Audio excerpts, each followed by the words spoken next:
Chapter 6. Whatever you can forget cannot be the eternal. Is it possible to tell me what to do step by step to come closer to realization? Why does one have to do any practice? And for what purpose? Is no practice to be done then? You remain confused so long as you are identified with your body. Even your question, what is to be done, is only from the point of view of your association with the body. As an individual concerned with the body, what am I to do? That really is your question. So long as you remain identified with the body, your confusion will continue. Yes, intellectually it is clear, but when a realized person says that everybody is realized already, it would mean I am realized, but I don't feel like it. The person who says, I don't feel like it, is again identified with the body. So I am unable to express whatever I feel. Is it not something which is there and which you use? Without this consciousness, you would not be able to think or do anything. So that which you are using is already there.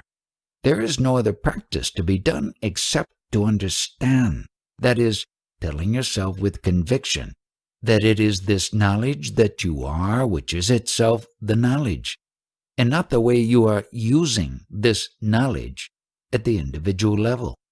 So the knowledge itself is the one that exists and must remain pure in and as that knowledge.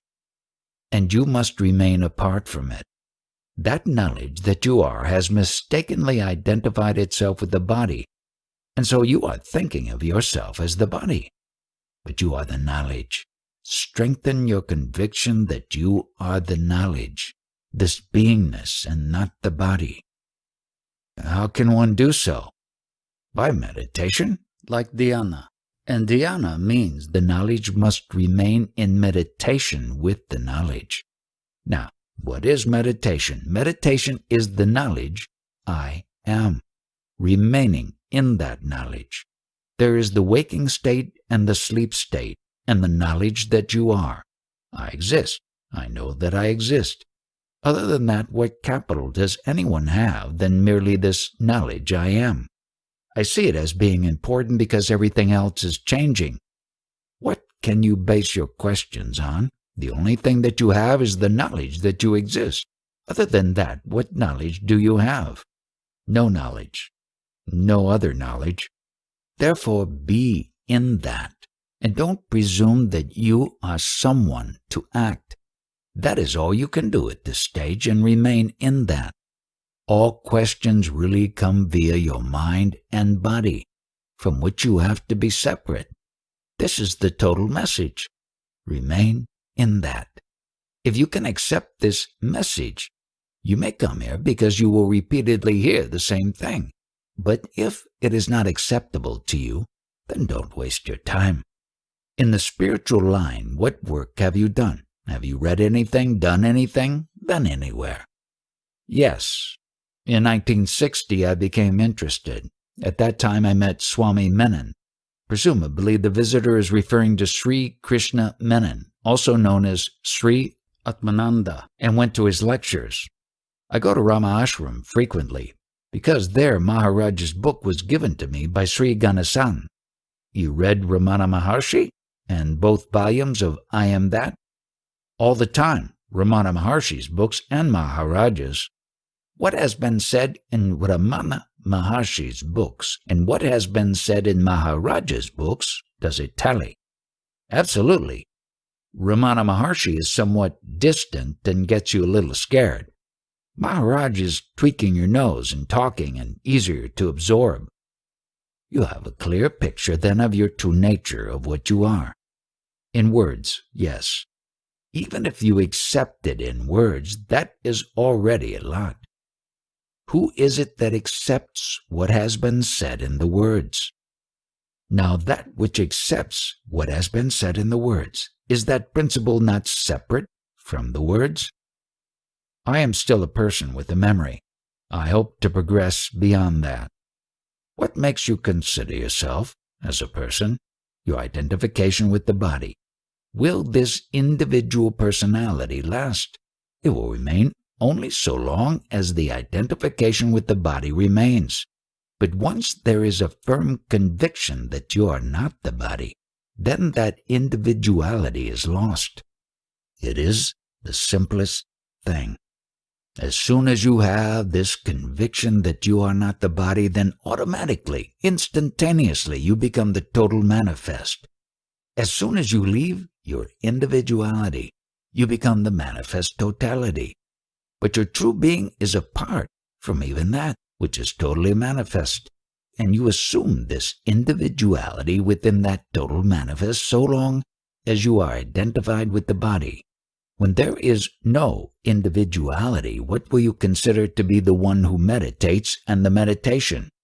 When this individuality is not there, who meditates and on what? People talk very freely of meditation, but what do they really do? They use their consciousness to concentrate on something.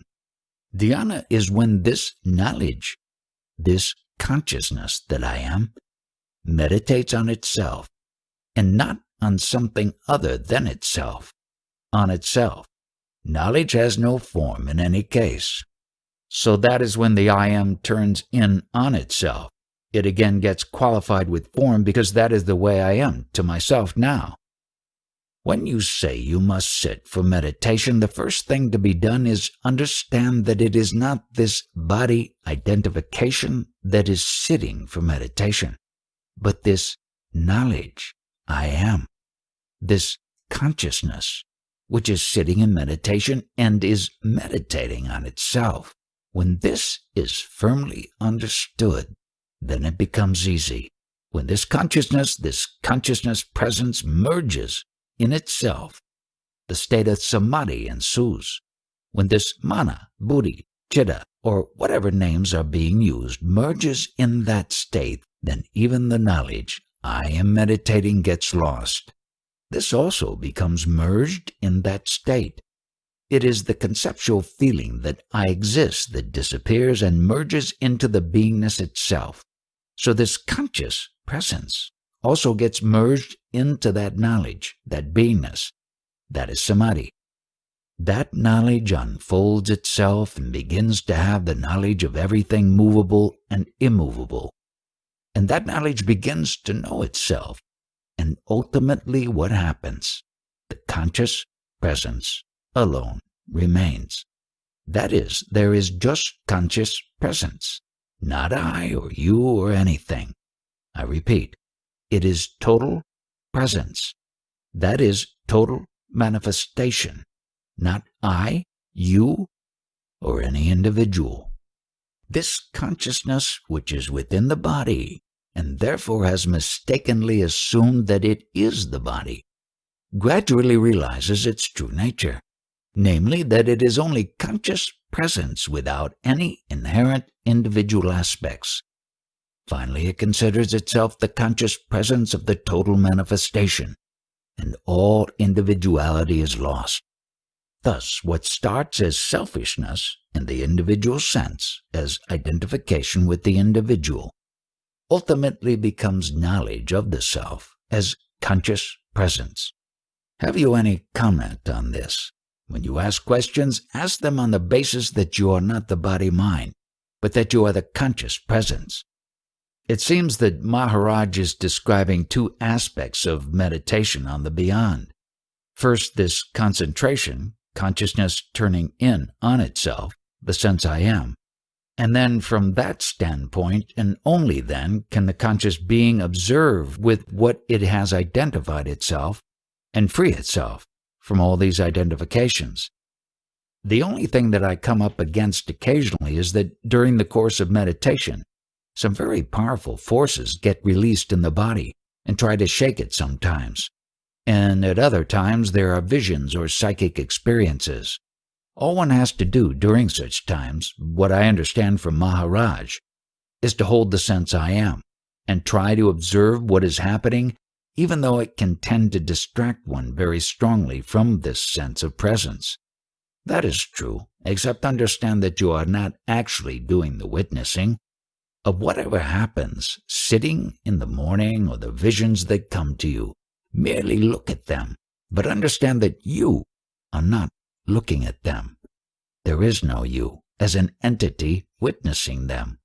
Witnessing takes place by itself. So just be in your meditation, and witnessing takes place of whatever there is to be witnessed. And don't even involve yourself in the witnessing. There is daylight outside. Well, we see it. We don't have to make a statement. I am seeing the daylight there. So we are not witnessing. Witnessing takes place automatically. One of the interesting things happening in America in the last few years has been the tremendous importance attached to giving people body massages and things like that to kind of artificially free up the flow of this life force through the body. I feel this is purely a mechanical thing, and sooner or later all the old stuff comes back again. But if we open ourselves in the way that Maharaj instructs us, you can just naturally feel all these little areas of contraction in the body melting away. And it seems to me this is one minor but still important reason for the spiritual aspect which he is presenting to us. Interpreter: he presently does not have enough strength to talk about that. When people refer to devotion, they devote themselves to God, but it is actually devotion to the vital force. All these yogis, what they are doing is they are devoting their time to the vital force. Does he mean by that the play of the vital force through the whole chakra system, and that they do all these exercises to manipulate the spine to elicit various effects? The most important thing is the vital force. Whatever names are given for doing all the spiritual practices, ultimately these efforts apply to the vital force only, because without that there is no existence at all. There is no consciousness. So the vital force is the most important. Whenever the vital force is there, that I consciousness, the knowledge I am, is there. And then there are the four kinds of speech. Para, Pashyanti, refer to existence, and all the activities happen through Madhyama and Vaikari. Madhyama means the mind, and Vaikari is the speech, as expressed, the words that ultimately come out through the mouth. People are directed to other things, but nobody tells them about this birth principle, sattva. That birth principle contains everything. All these four kinds of speech and everything else are contained in it. Not only that, the whole universe, everything that appears, is contained in the birth principle. This is the reason so much stress is placed on finding out what it is. Few people give attention to that birth principle because they don't realize its importance. Because of the birth principle, everything is. The world is. All the knowledge of the world is contained in it. Only 1 in 10 million persons can find out what the birth principle is. And once you know it, everything, all knowledge belongs to you. Even liberation is yours. Then there is the 9-month period in the womb. So what is the content of the womb? It is that knowledge I am, in dormant condition, that is being developed slowly. So within that birth principle, everything is contained. Interpreter: to people who criticize a lot but don't know anything, or somebody who claims to know too much, Maharaj jokingly says, you have not come out of the womb too fast, so everything, all knowledge is contained in that womb, he says. He has found certain changes taking place in his body, something extraordinary. For example, when you examine his pulse, some kind of inner strength is sensed. How do all these things happen? He says that the disease is for the birth principle, whereas he, being the witness of the birth principle, is unaffected. Because he has no birth, there is also no possibility of death. So he just witnesses all these things. He has passed all that on to the birth principle, he says, being the knower of it. Thus, the disease applies to the birth principle only. It has appeared, and ultimately what the disease can do is to extinguish that birth principle. But I am not that, he says. Therefore, he is unconcerned with it. Recognize what he is. In order to recognize him, you have to follow this method. He told you that your consciousness is God. Now, once you understand that you are not the body, but the consciousness, then you get stabilized or established in God's womb. When you go there, you can know what he is. Until then, you don't. That is why he says so many people have come and gone, but nobody has recognized him correctly. They come here and have frequent meetings, and then they say that they follow him. Ultimately, they will come to know that they are the Brahman. But they still don't know me, he says, the knower of Brahman. They don't know. You are still within the realm of consciousness. You are to transcend consciousness to know him. The effect of the disease will be that the memory of the birth will disappear. I am not affected, he says. So long as that remnant ink is available, there is a recording done. That applies to the causal body also. When the ink gets dried up, that causal body is also out of questions. He says some people have come to him who have realized, no doubt about it, they are yanis, but not Brahmayanis. They have stabilized in the consciousness. They have understood the Godhead, that they are God, but could not transcend it. Bri means world, and Aman means I am. So world together with I am the world, that is Brahman. For 42 years now, he has talked so much that he does not like to talk much now. Although people listen to him, they don't get rid of their concepts. Therefore, they remain ensnared within their concepts.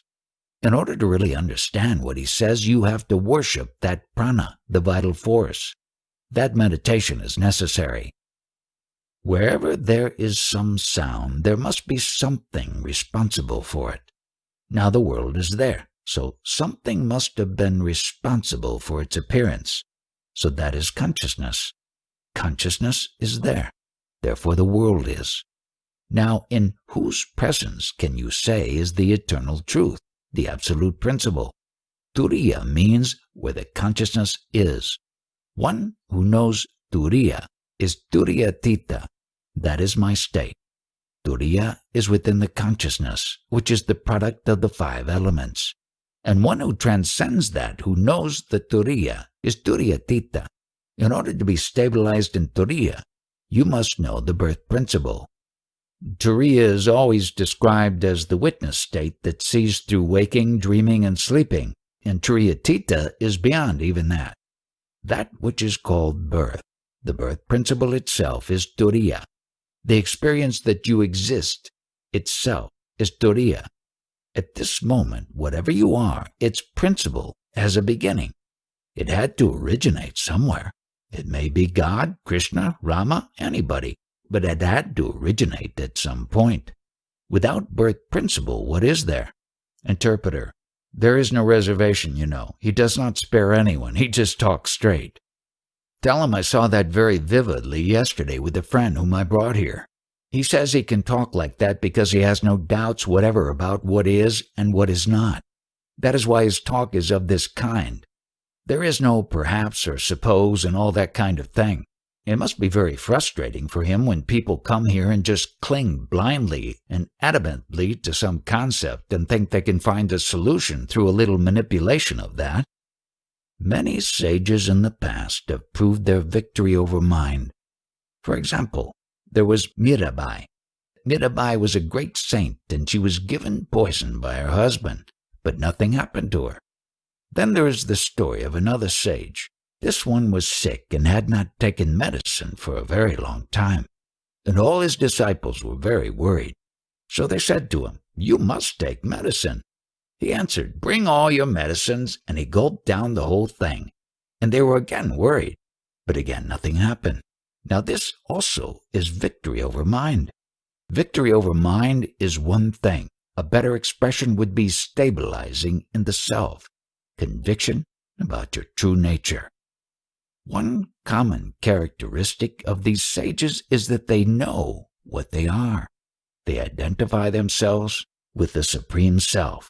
So if somebody tells them about birth, death, sickness, they don't accept all that. They don't believe it, because they have no doubts about what they really are. You might put me out of business. I will go home and tell any patients who come to see me it is all in their head. Of all the statements that I have heard, I have not accepted any except my guru's that I am Brahman. That is the only acceptable statement to me. A man came here from Baroda and gave me some number and said, "You will become a millionaire overnight." I said, "Don't give me that. You give it to other people who are here. Because tomorrow in the same manner you will tell me I am going to die. So if I am going to become a millionaire, I can die also. It is of no value to me. So many people have come, including many doctors. They have said so much. I have just looked at them and ignored whatever they told me. We, as concepts, accept them and make them our own. It has become very difficult to reject them. I am not the product of my parents. They have not created me. I have come about spontaneously. In your case, you just think whether your parents attached those eyes here. Put the nose there, and the mouth. Whatever information I have prior to birth, that is the only correct information.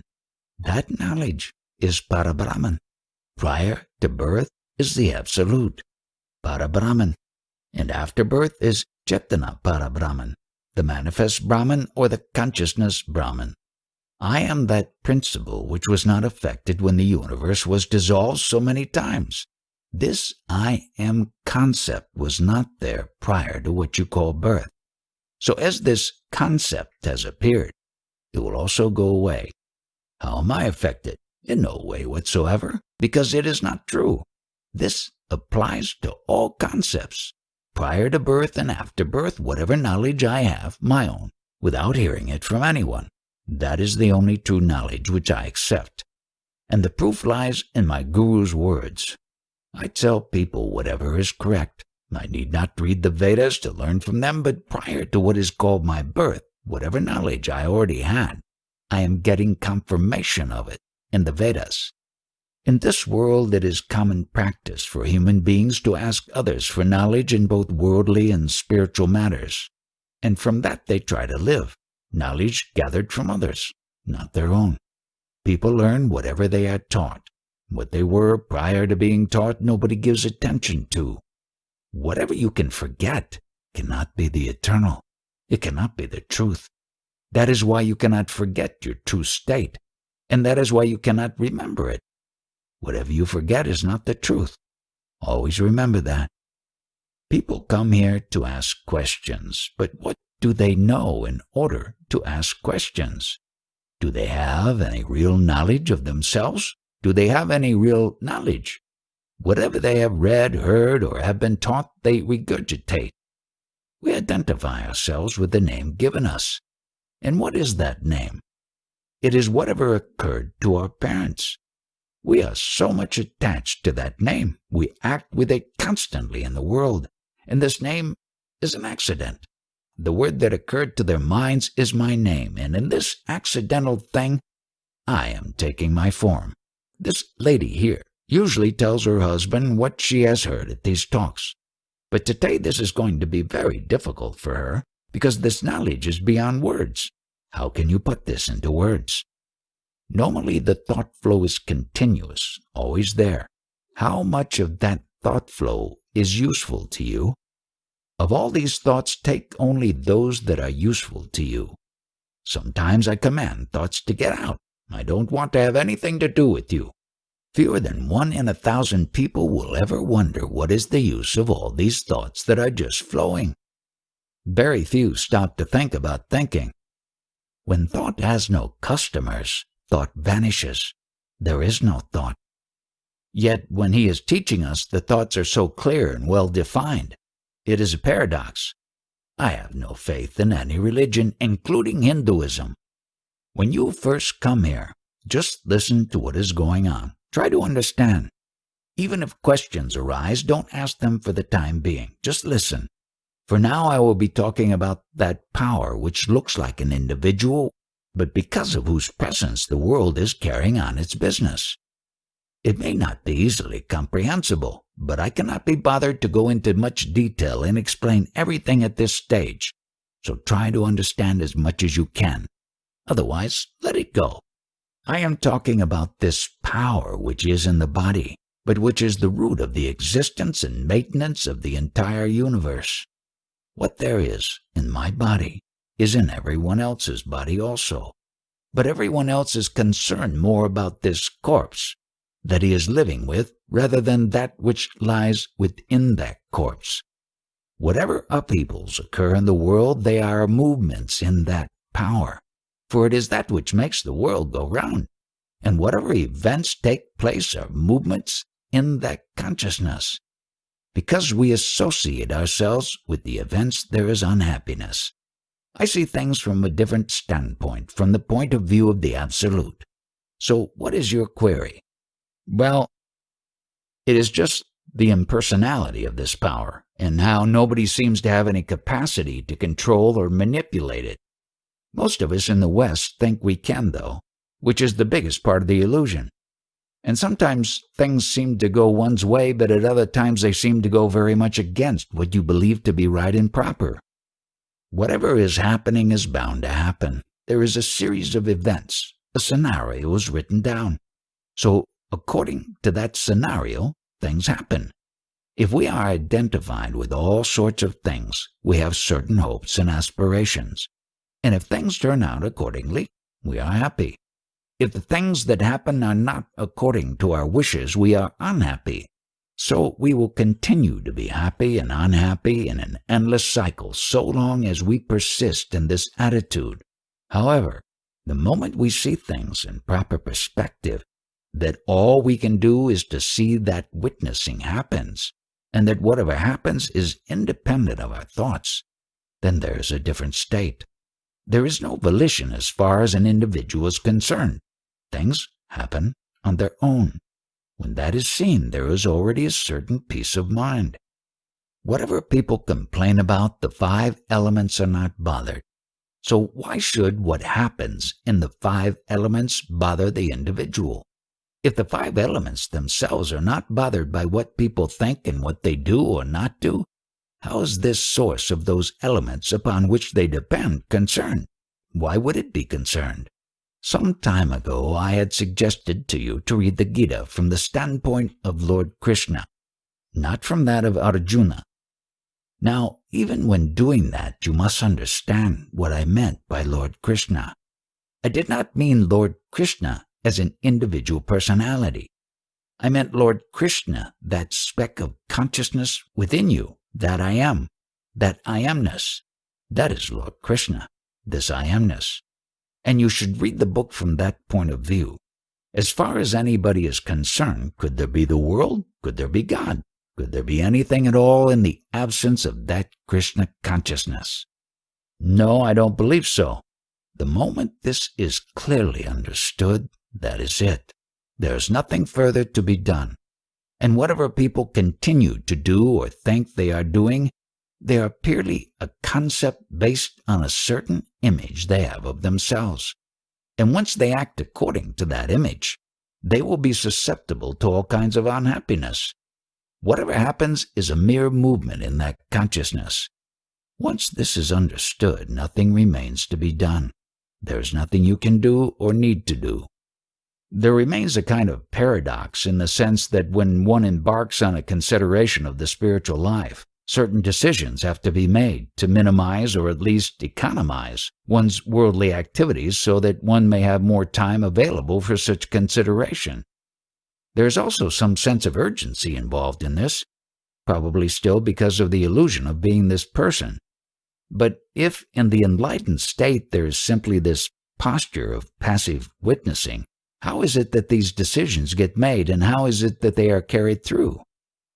Only this concept that you have about yourself, that is what decides, whether he be a big man, an important man, or a small man. Whatever he decides or thinks he decides, it is purely a concept. That is, the individual as an object thinks he can decide, but in fact, no object can decide. If he does not understand, then the whole thing is conceptual. It is to be understood that the body-mind complex is merely an object, a phenomenon, and no phenomenon can act. So the concept is very much involved in your body-mind complex. You will never be able to grasp your true nature. For this, the center of perception must change. If that center of perception is a phenomenon, then whichever way you look, that looking is still from the center of the phenomenon. So unless that center of perceiving itself is changed to the noumenon, you will never get an idea of your true nature. Who has decided that I am the body? Purely a concept. This concept is, of course, on the level of the mind. So it is only a concept that I am the body. And it is equally a concept that whatever action takes place, it is done by this body.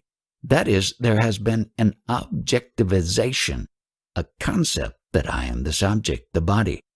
From then on, it is the concept that whatever the body does is my doing.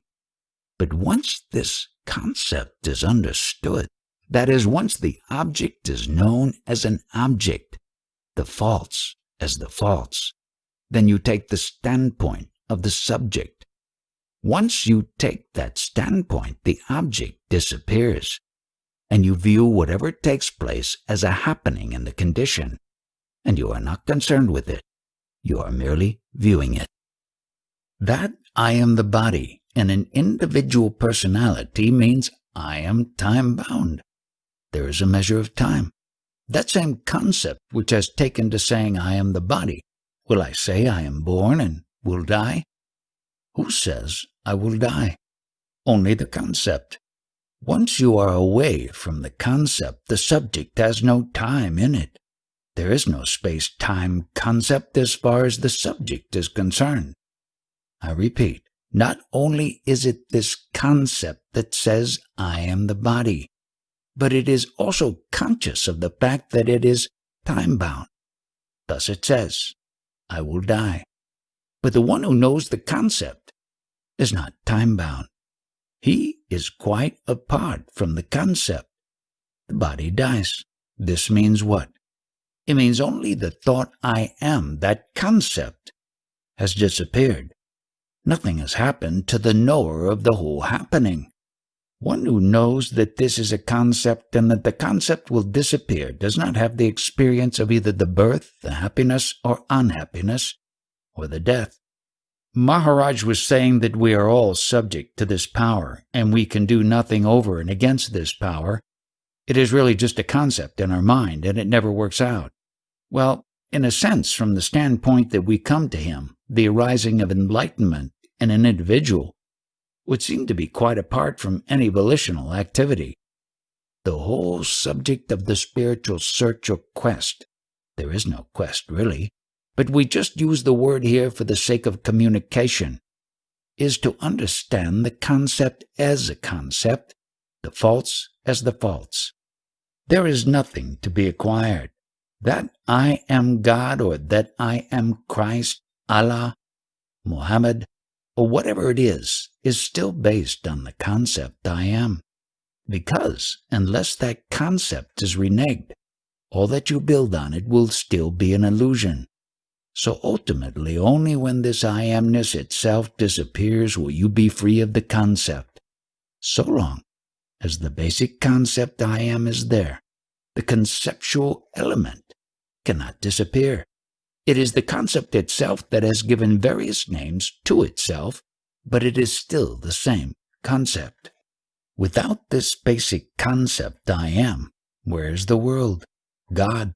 Where is Ishvara, Christ, Allah, anyone? Before this concept I am came on you, were you happy or unhappy? Was there even any feeling of happiness or unhappiness? Any of the dualities? I don't know. I had no experience of happiness or unhappiness because this concept I am was not there. Nor was there any awareness of that fact. Whatever conceivable thing or feeling or thought, it can come only when there is this basic I amness. The basic I amness itself was not there. So who was to know who was to be aware? The very feeling of existence was not there.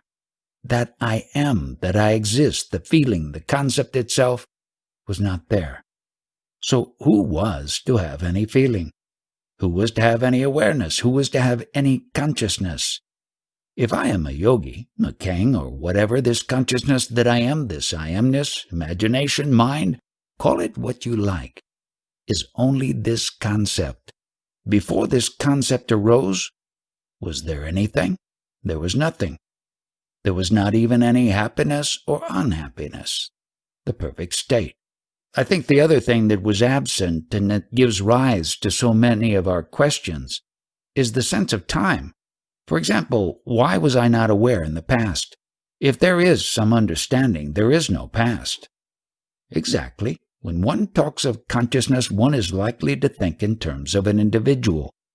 But understand that it is not really the individual that has consciousness, but it is the consciousness that assumes innumerable forms.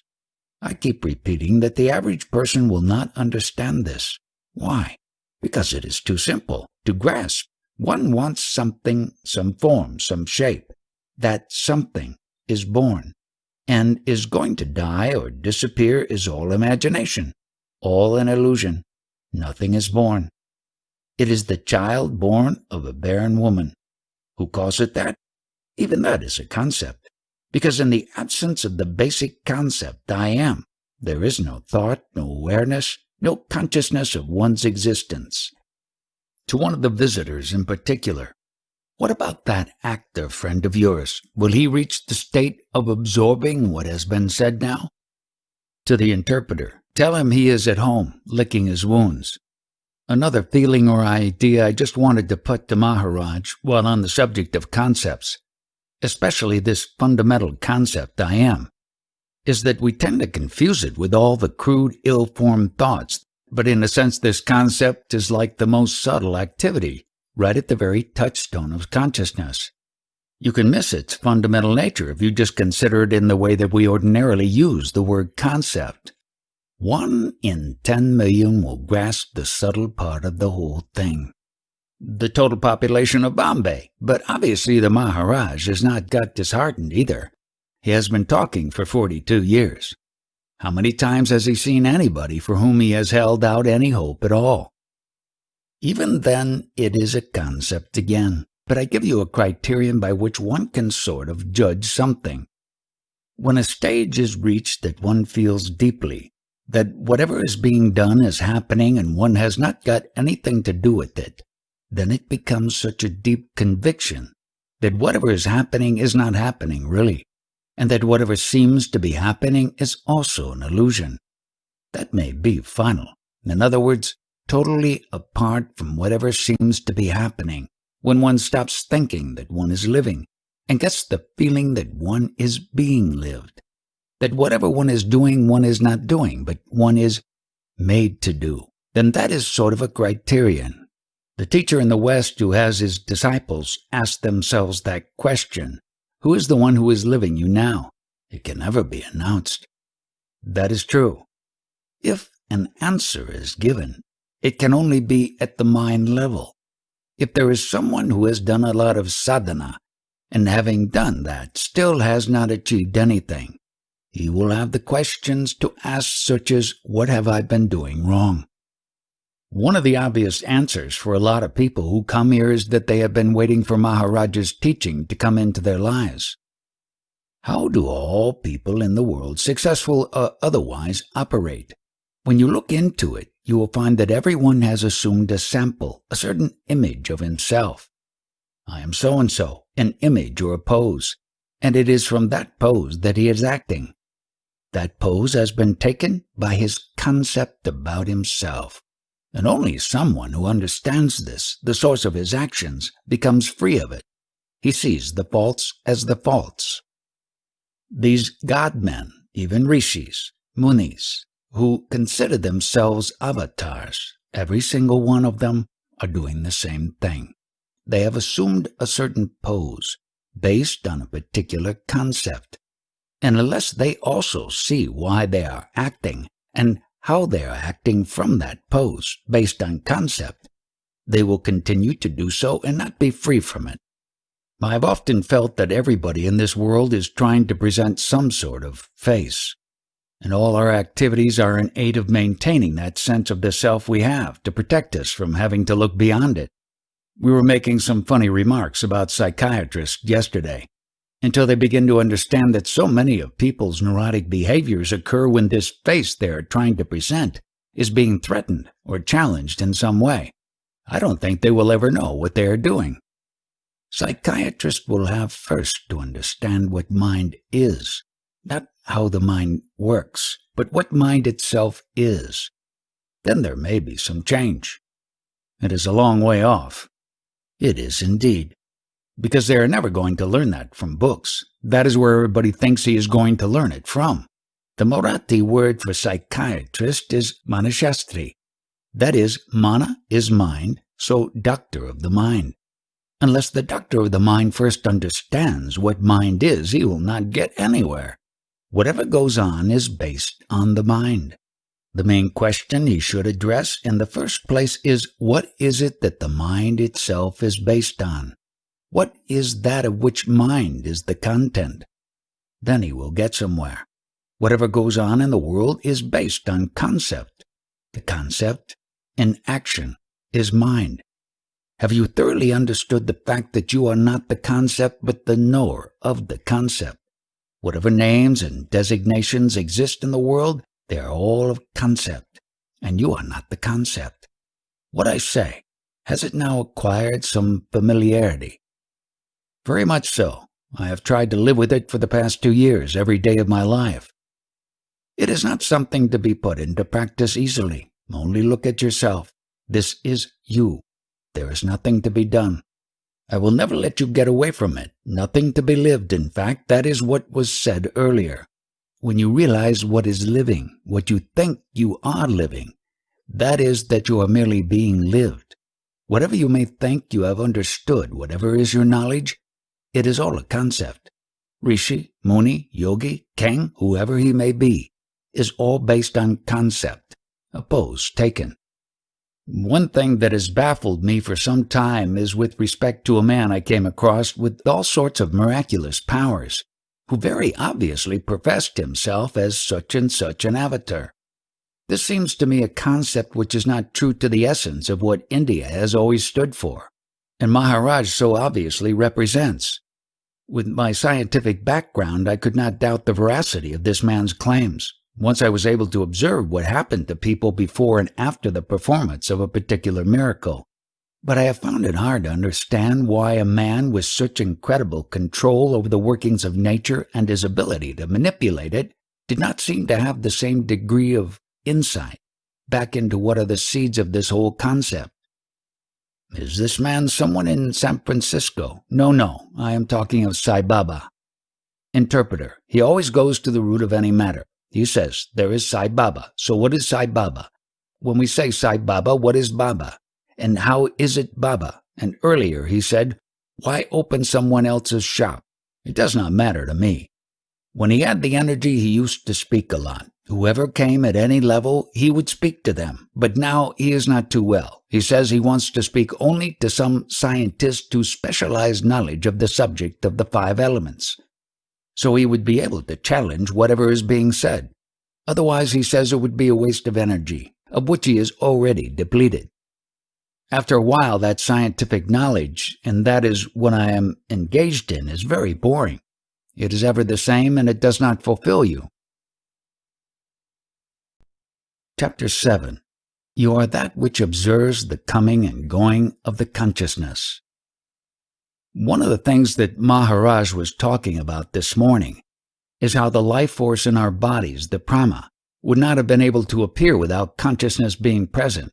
When you understand that this knowledge, consciousness, is your very thought, and as your conviction about that increases, you become desireless, then gradually you let go of all desires. They drop away.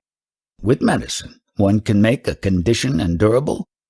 Each case has to be taken on its own merits. You can't make a universal law. Yes, in my experience, this can happen. You can't say, yes, it definitely will happen. That is just not the way it works. We must have death without pain. Most of the great sages in India died of cancer. We had one sage some 3 centuries ago by the name of Tukaram. He was doing bhajans, and at the last moment he was disintegrated into nothingness. No pain, no body, nothing. All he left were probably his sandals and sitar, that string instrument. He just vanished. We have 3 or 4 other sages like that, who just disappeared into thin air. Mirabai was another one. She merged into an idol. In the south, there was a sage from Bengal. He went to Puri, city in Orissa state, and he also merged into an idol, no remnants. So I said that is the best type, and if they could pass on the skill to all of us, we would be immensely grateful. The story I heard about Tukaram was not that he decided to die, but he was with his disciples, and he was so disgusted with their lack of response to his teaching that he said, "I'm going to leave you." He entered this little room with only one door and no windows at all, while the devotees were sitting outside. After some time, they went inside and found no trace of him. Interpreter: Maharaj does not want people to hang on to him for long periods. They should receive the talks, understand, and abide in them even while being away from him. Spirituality is very necessary to keep oneself alive. Having understood what is what, you come to the conclusion that death is also an illusion. A jnani is one who abides in the Absolute, who is the Absolute only.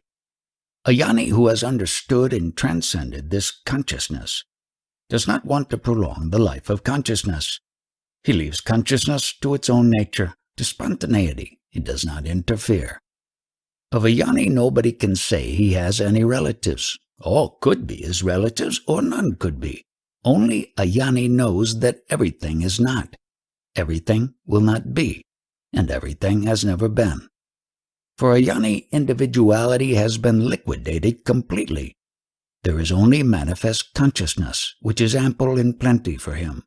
He is saying there is no identification with that. A jnani has transcended consciousness, although the association with consciousness is still there, and consciousness, I amness, represents manifestation in its totality, because it is not confined or conditioned by the body as an individual. As are the concepts occurring to a person, so will be his behavior. This I am itself is the primary concept, and from that flow all others. According to you, what is your identity? With what identity do you exist in this world? Well, I try to detach myself from any identity. Yes, but who tries to detach from any identity? Who is it who detaches also from that identity? What is the nature of that particular identity or entity which wants to get rid of suffering? Is it the happiness, or is it something else? What do you think? Maybe the feeling of dissatisfaction. You have a feeling that happiness is there. You have a feeling that suffering is there. Between these 2 points, where are you? Who are you to find out this feeling of happiness and that feeling of suffering? I found there is actually nobody there. There is only the suffering. The fact that there is nobody, no entity to feel like that, are you really convinced of it? Well, the conviction is based on practicing. Nobody is there. Nobody is existing there. That's what you are saying. There is no identity whatsoever. That nobody, is it wearing this monastic robe now, this garb that you wear?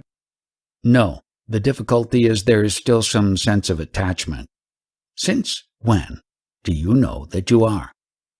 Maybe since I was born. Did you have any experience of your birth, or you just heard about it? There are only vague memories of very early childhood and images. That is, you have heard about your birth, but you don't know anything yourself directly. I must have heard about it also.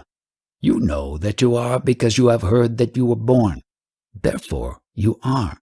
You say, I feel I am since my birth. But you only heard of your birth. And that is more or less interrelated with one's environment. The memories build up a sense of self-identity. Regardless of what you have heard about being born, that particular identity is this, is it not? Whatever you feel you are, is it not the form?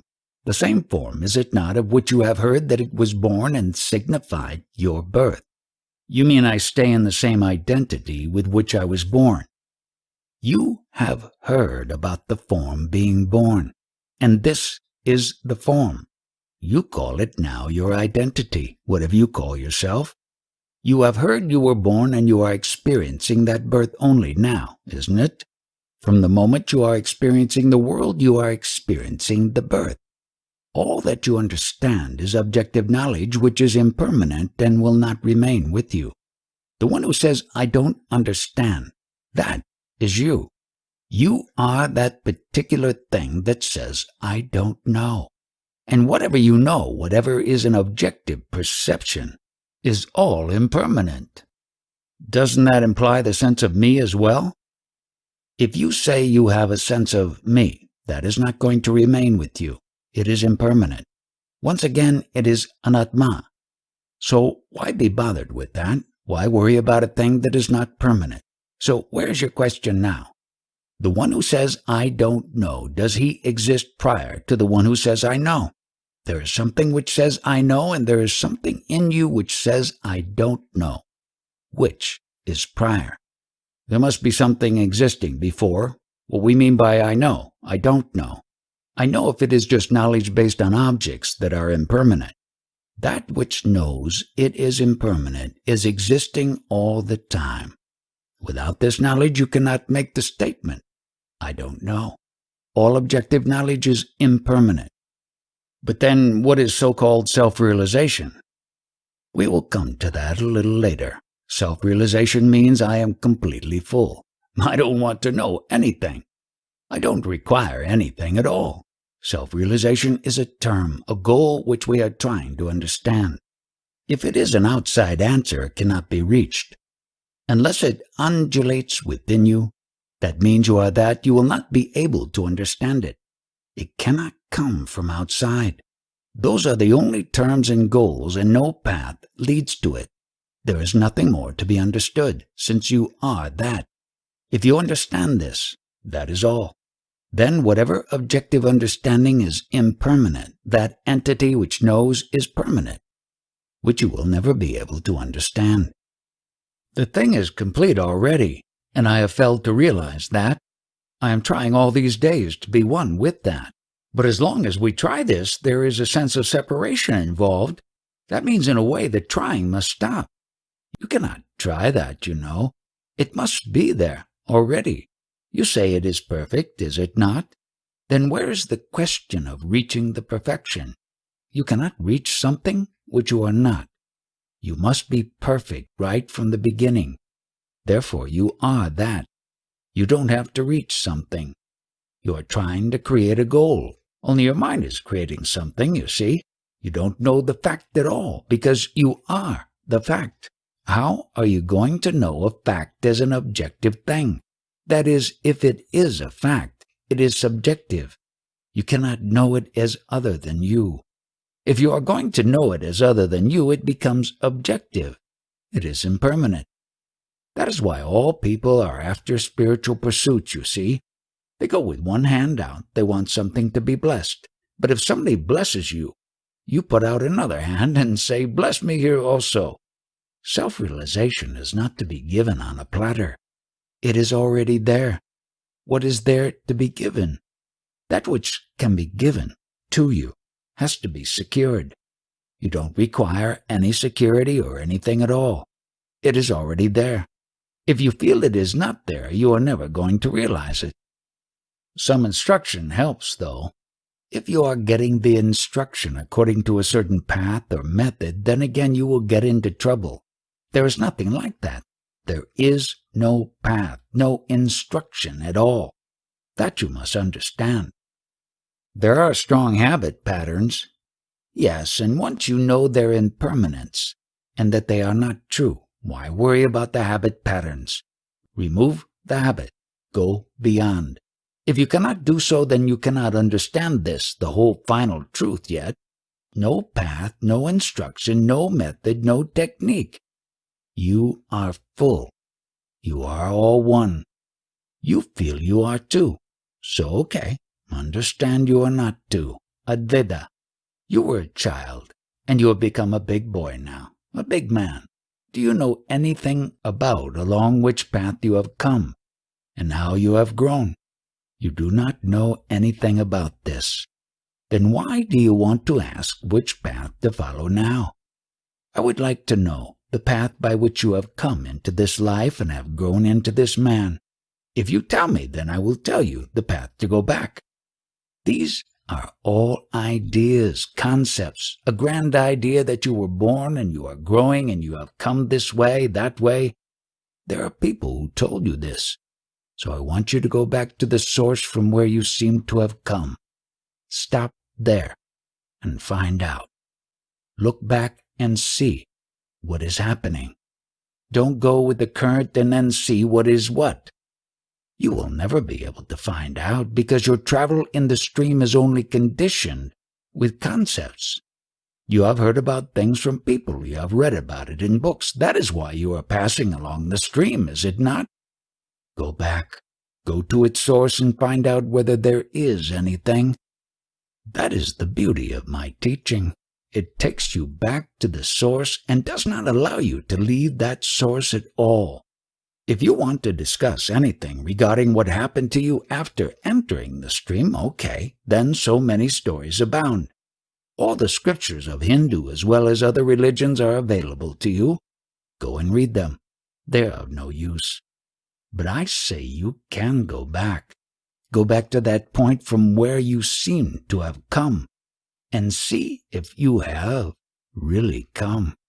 That will require meditation, and you will have to constantly return to that point. You will have to have full attention on it and find out really and truly whether you are actually coming from there, whether you are really born. Until then, they are all stories which you hear in listening to people. A certain amount of awareness to be able to go back is required. Awareness of what? You are already aware of so many things, are you not? You must be aware of the correct thing, mustn't you? You are already aware of everything. Whatever is happening around you, you are aware of. You can't do anything without being aware. So your attention must be on this source. That is all. Well, awareness must be there always. But you are not aware of that awareness which must be there. One is not always focused on this to the same degree. In the awareness also you are moving with the conditioning because your consciousness is nothing but a bundle of concepts, ideas, whatever you have gathered right from childhood. That means the point of awareness is in the present moment only. If you are really conscious of everything you see, would you ever try to enter the consciousness and thereby drag yourself down into the suffering? Consciousness brings you trouble, does it not? The very moment you became conscious that you are, the trouble started. Whatever suffering you are talking about began only when the consciousness came upon you. Suppose somebody wants to be. Being rooted in the consciousness means once again being rooted in the suffering and whatever comes out of that. All you need to understand is the nature of the consciousness and feel that you have nothing to do with it. Consciousness is a guest with you, is it not? It was not there, and in the future it is not going to be there either. It remains with you temporarily. In that temporary knowledge about the consciousness, you want to understand everything in that consciousness itself. What can you really understand in this consciousness? Unless and until you try to be aware of this consciousness, which is coming and going, which is conditioning, concepts, ideas, hopes, and all the things. So the awareness must be beyond consciousness. It is already beyond consciousness. If awareness is there, that is where the consciousness appears on. Now the body is there for you. The body is made of what? Elements, is it not? If for once you understand that you are not the elements, you persist prior to the coming of the elements. The moment the consciousness of I appears on you, you have the experience of the world. Therefore you have the experience of suffering as well as happiness. Try to know the nature of this suffering and happiness, which is coming through the consciousness into the mind. And once you understand that, you know that you are not anything of the sort. Then that's all. Suffering has nothing to do with you. Happiness also has nothing to do with you. It is all happening in the consciousness, and you are observing the consciousness coming and going. All this is known by something in you. This is your nature. You are that. That cannot be understood as an objective thing. The moment the consciousness comes and the moment it goes away from you, you are understanding that every day, is it not? Is it not in your own experience? In the sleep state, you are not conscious. In the waking state, you are conscious. That means all these things are there. You are there. You know that. Who knows that? Who knows the coming and going of the consciousness? The particular thing that knows it is you. That is your true nature. Do you understand that? Yes, I understand intellectually, but I still cannot grasp it. But where is the question of grasping and understanding it intellectually also? We always say, I have understood intellectually and I have grasped intellectually. But where is the question? It is a fact, is it not? Do you have to understand each and every fact by the intellect only? It is a fact. You know it now. That's all. It is that simple. Since you have been doing sadhana for 5.5 years, do you have any honest recognition of the identity in you which is permanent? You have the consciousness which knows the world, but you also know it comes and goes. Now, do you know what it is in you that remains always, which is not coming or going, but is permanently there? Were you able to find out within these 5.5 years of whatever you have been doing? You see, there is a principle in you, which we call cetana, or consciousness, which is the common factor, because in cetana, you are moving, you are doing everything, but you also know this comes and goes. Consciousness is not permanent. When consciousness comes, you call it birth. When it goes, you call it death. So that also is not a permanent identity. Have you any other knowledge about a permanent identity within you, which always remains with you and never goes away? I cannot really say that I have such knowledge. You have accepted this fact right from the beginning when you say, I don't know anything. So we are now pointing out the you, that which says, I don't know anything, is your real nature. You are that. And that which you know is not real. It is impermanent. That which you know, which you can perceive with your eyes, is not true. And that which says, I don't know anything, that is your true nature. You are that, and you cannot find it out as an objective thing. The moment it becomes objective, it is impermanent, so it is not true. So actually it cannot be explained then. Naturally, it has already been stated elsewhere that it cannot be explained, it cannot be described. It can only be pointed out. So whatever I am pointing to, look at that particular point. Don't look at the finger which points out to you. You are looking at the finger. You are not looking at the point which is showing. The finger is not the thing. Any question? How far can any questions be of use if we cannot explain? Unless and until you are once again the image, you are not going to ask me a question. Otherwise you are one with me. There is no change in your state. You were perfect before you came here, and now that you are returning, you are also perfect. There can't be any change anywhere at all. But you feel there is a change now, so you are happy. Go back with your happiness. When you are is a feeling. Subsequently, any other experience is a feeling too. Where's the question of happiness or unhappiness? Everything is a feeling only. When you move around the world, checking out the advice from different people, various techniques, methods which you study, and then you come back to a certain conclusion, what happens to you, really? You remain the same, and never see that this journey was not necessary at all. No advice is ever necessary from anywhere. There is no change in me whatsoever. You are only moving in ignorance all over the world. If you are closing your eyes and say, I cannot see, I can't grasp. So long as you are identified with the body, your surrender has no meaning. What is meant by progress? There is no question of progress in the spiritual sense. To become more and more convinced of the Guru's words, to get more understanding about your true nature, is the only thing that matters. Other than that, there is no spiritual progress or spiritual path because you are that. Only you must be absolutely clear about it. The visions you are getting while doing meditation, what about them? Don't give much importance to them, because the first miracle you have is that you know that you are.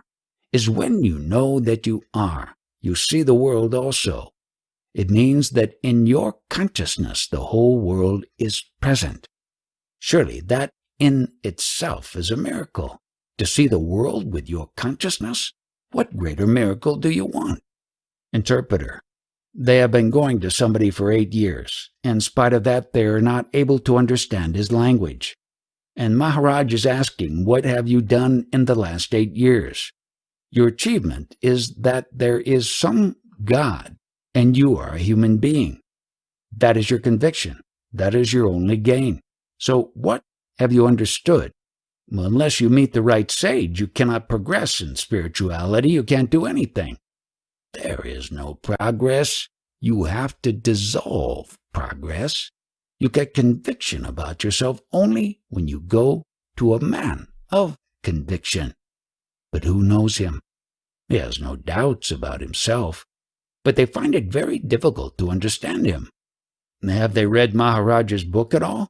Yes, but they have some doubts. Whether they are satisfied is not certain, because only when you listen to him for a number of days can you understand. And in this way you can understand more if you attend both morning and evening talks. That is the best.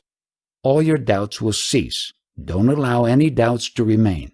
Many of the people who come here have become jnanis. Maharaj has said that one should stay with the beingness consciousness. Is that enough to automatically realize oneself, or should one transcend the consciousness? I am giving you an example. Suppose I am sitting here and you come. I come to know you are. Then witnessing happens automatically. Has anything been done to make it happen this way? No, it is just like that. It is simple. You should understand. At some other time I have explained that it happens in the same way that a raw mango becomes a ripe mango. Some gurus have taught or insisted upon the necessity for actually being in the physical presence of a realized spiritual master. Maharaj did not seem to say that. Yet when reading the English translation of his recorded teaching, we feel we very much want to be in his company, and there certainly is something very enlightening about his presence. Does he feel that that is important or essential? It is very advantageous to get rid of all your doubts. That is why the question and answer session is required. So I want you all the time to ask questions. Otherwise, if you keep the doubts within, they will stay with you. This is the place to get rid of all concepts. There is barely anyone expounding knowledge who is totally honest with himself. Normally, knowledge is given out with a view to getting something. What is that self one has to abide in? The entire world is the expression of the self. At the same time, the tiniest of the tiny, like an ant, like an atom. That also is the self. Sometimes it is called the mustard seed in the heart. Beingness is like that sesame seed, very tiny, but its expression is the manifest world. The entire world owes its origin to the seed, the touch or pinprick of I amness. The seed contains the oily substance which is the very source of love. Having provided love or oil to the entire manifest world, the remnant is that I am. The pinprick or touch of I amness is the quintessence of all essences. Since you ask the question, many people having got the knowledge are not yet self-realized. He who claims to have gained the knowledge and yet is still worried as to what will happen to him cannot be considered to be a jnani. Have faith in the words of the Guru, whatever he says. Here I do not repeat or imitate what other so-called sages are doing. I am not championing any religion, have no stance or pose for anything, nor even that I am a man or a woman. If you accept any pose or stance, you are obliged to take care of that by following certain disciplines related to that pose. Pay no attention to whatever other people have been saying. Abide in the self only. As to actions by other sages, I have nothing to say, no comment. Whatever is happening spontaneously, let it happen. Did anybody exist prior to me? When my beingness appeared, then only everything else is. Prior to my beingness, nothing was. The layers of relationships pertaining to the bodily self are now being obliterated. Does he mean the 5 sheaths as traditionally described in the scriptures? Originally, I am untainted, uncovered by anything, without stigma, since nobody existed prior to me. Nor do I entertain any concepts about somebody existing before me. Everything is in the form of the manifest world. After the appearance of the knowledge I am with the body, together with the body and the indwelling I amness, everything is. Prior to the appearance of this body and the knowledge I am, what was there? There was nothing. The Paramatman was there, the highest self, the core of the self. This identity is without stigma. Even the sky cannot touch it. The space cannot touch it. It is subtler than space. It is just like sun rays or moonbeams. They do not get dirty in dirty waters. If such is their purity, what would be the purity of the self, consciousness? Understand this first moment. When we understood, we are. The first moment of the body. When it understood, it is. Recognize that very first moment.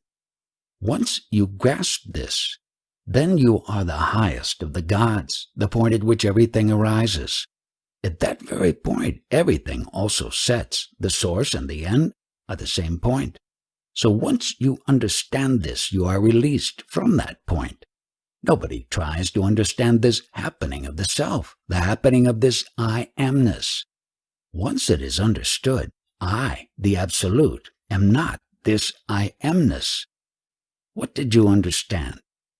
That when the practice of dwelling in this I amness reaches its fullness, there is no longer any containment by that sense of being a separate individual as indicated by the words I amness. That is how I understand it, but I may be wrong.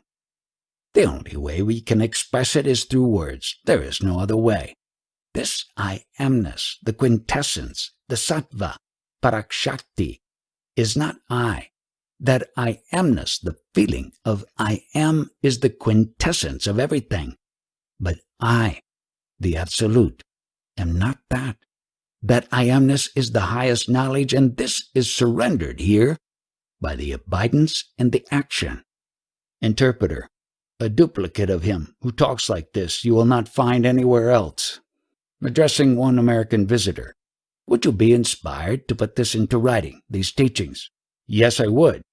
Every creature in the universe prays to that principle which he considers his God or whatever, but all this can only happen from the time the life force has awakened until the time that the life force is no longer working.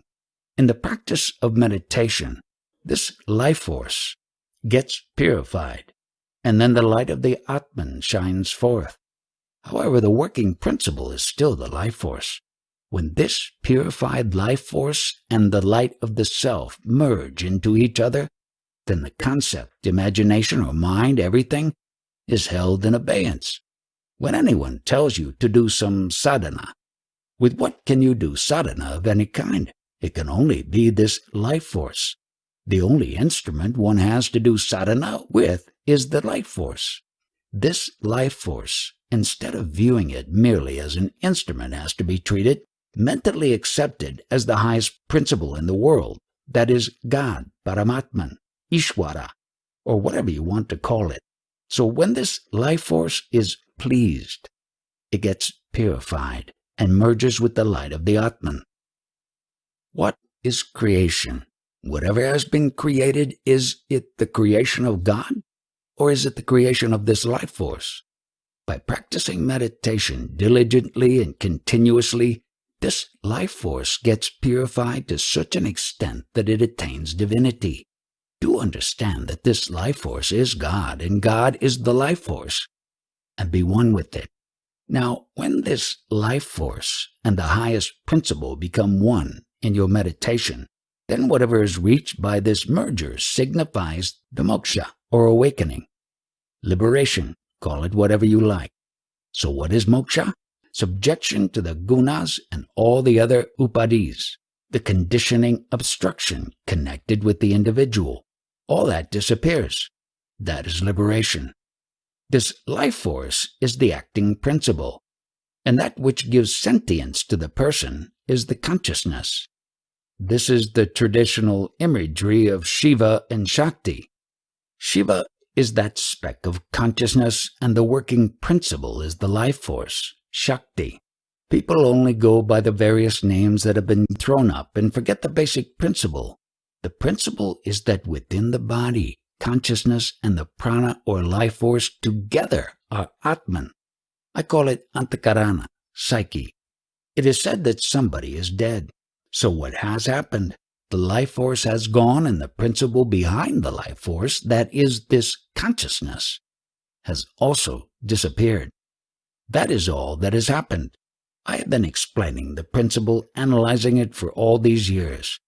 But from now on, I haven't either the energy or the inclination to explain all this again, so I can only say what is to be done, if anything. And the only thing is that nothing is to be done, as is generally understood by the word do, but merely to sit in contemplation and let the consciousness unfold itself, unfold the knowledge about itself. You have done a certain amount of homework. That is why I am still explaining whatever needs further clarification. So far, what most people do is they explain only the surface position. You are to do dhyana, or meditation, and in that meditation itself, the consciousness will unfold whatever knowledge is to be revealed.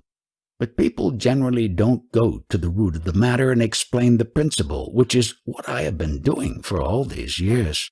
But now, I will also stop doing this for other reasons. The Gita is a song sung by Lord Krishna. What is it you want to ask about? I don't have a lot of questions about the Gita.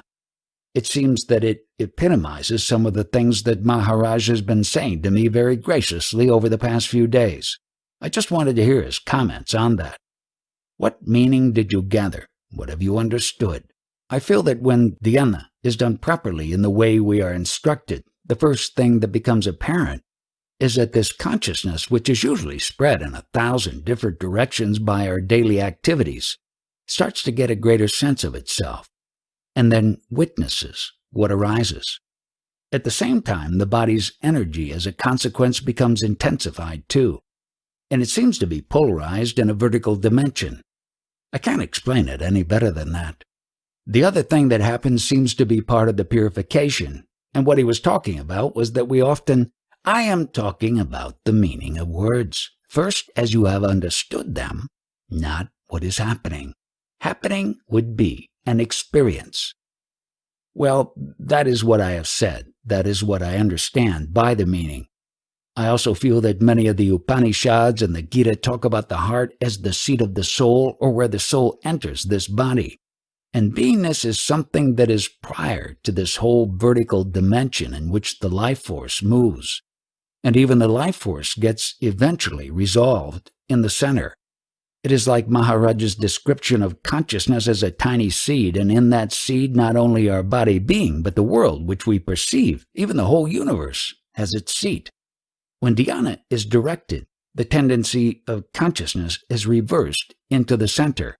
Then that knowledge becomes resolved, the life force becomes purified, and is once again reabsorbed in that center, and you are free of that tendency to play into the world all the time. This consciousness and the life force, when they merge, they tend to become steady in Brahmananda, and then all thoughts cease, even the thought that you are sitting in meditation. And that is the start of samadhi. That state will remain for a while and discontinue again, whatever the reason, and then normal behavior in the world will start. That is, the life force will start its normal work or activities. Now I am asking, this disease that I am said to suffer from, to what has this illness come? It has come to this consciousness and the working principle, that is, the life force. These two are concerned with that illness, and I, being apart from it, am not concerned with the illness. But it is one's duty to keep that life force in reasonably good working order. That is why the medicine was taken in the same way that the food is normally taken, so as to keep this consciousness and the life force in proper working condition. So medicine is much like food. But as far as I am concerned, I don't really care whether this life principle and the consciousness work or not, because I am totally apart from it, beyond it, and tired of it. The life force and the consciousness are not really two. As a concept, they are treated as such, but they are really one. As soon as a form is created, the life force is infused with that form, and sentience is automatically present. There is a physical form, and the life force, and in the absence of the consciousness there would be only a technically alive body. But merely that life force within the body, what is the use of it? It is like gas coming out of one's innards. No, it has no meaning, no function, unless consciousness is also present.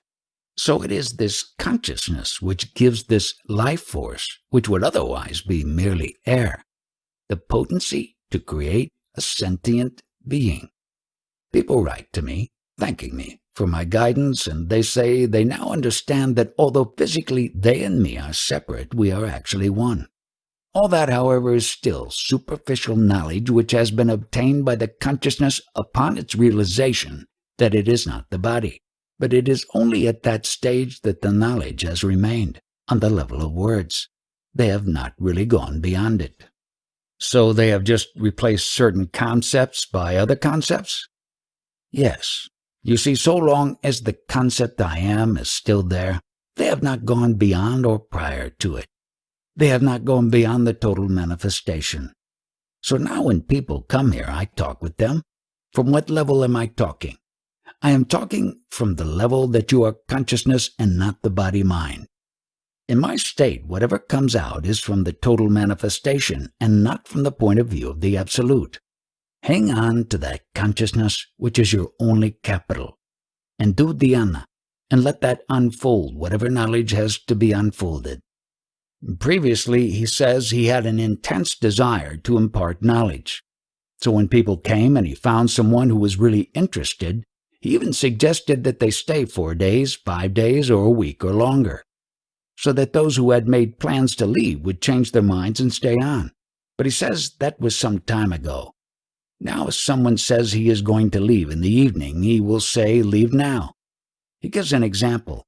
At a traveler's bungalow, people will come and go. The bungalow itself is not concerned whether someone stays for an hour or 10 days. Earlier there was that little bit of desire left, not for himself but for imparting knowledge. But now even that little bit of desire, which previously did not enter total manifestation, has gone and has become the total manifestation. That weak link between the total manifestation and the persons who came here has now snapped. Have you understood this? Now there is no mind left at all, the mind to create a link between him and anything else. That mind has totally disappeared. People come here. When someone goes to someone, there is a purpose. This may be for acquiring something worldly, or as in this case to acquire spiritual knowledge. So whatever the purpose, as far as I am concerned, they come, acquire something, the knowledge. Then the person will say, "I have got my knowledge now, thank you very much," and leaves. If I ask him to stay, it means I have some purpose in asking him. The purpose may be good, bad, worldly, or unworldly, but there is bound to be some purpose. But I have no purpose. So he goes. He goes. If he stays, he stays. Now the lady says, "But what about the other person?" I am not concerned with the other person. I am talking of one end of it, not the other. There is this Adhyatma Kendra, which is a foundation created for this person for spreading knowledge given by me. But I have no interest in that center. What the center does, whether it exists or does not exist, does not concern me. So now they have accumulated some money. They are going to give it to my family to build the house.